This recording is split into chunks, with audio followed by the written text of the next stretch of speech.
Friends, నమస్తే అండి. ఇప్పటి వరకు పురాణాల గురించి మేము పెట్టిన హిందూ పురాణం ఛానల్ని ఎంత బాగానో ఆదరించారు. అయితే ఇందులో పెట్టలేని కొన్ని వీడియోస్ని మరొక ఛానల్ క్రియేట్ చేసి అందులో పెడుతున్నాం. సో ఆ ఛానల్ని కూడా సబ్స్క్రైబ్ చేసుకుని పురాణాలపై మీకున్న సందేహాలను నివృత్తి చేసుకుంటారని కోరుకుంటూ ధన్యవాదాలు. అహల్య ఈ పేరు మనం అందరం వినే ఉంటాము. అహల్య గురించి కూడా చాలా మందికి కొన్ని విషయాలు తెలిసే ఉంటాయి. గౌతముడి భార్య అయిన అహల్యపై ఇంద్రుడు కన్నేస్తాడు.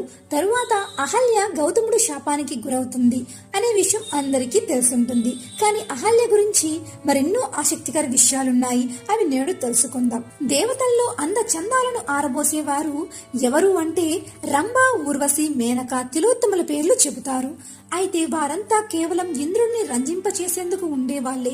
వారు కేవలం అందానికి మాత్రమే కేర్ ఆఫ్ అడ్రస్లు. అయితే అందంతో పాటు మంచి మనసున్న వారు కూడా కొందరు దేవతల్లో ఉన్నారు. వీరందరి గురించి పక్కన పెడితే అందానికి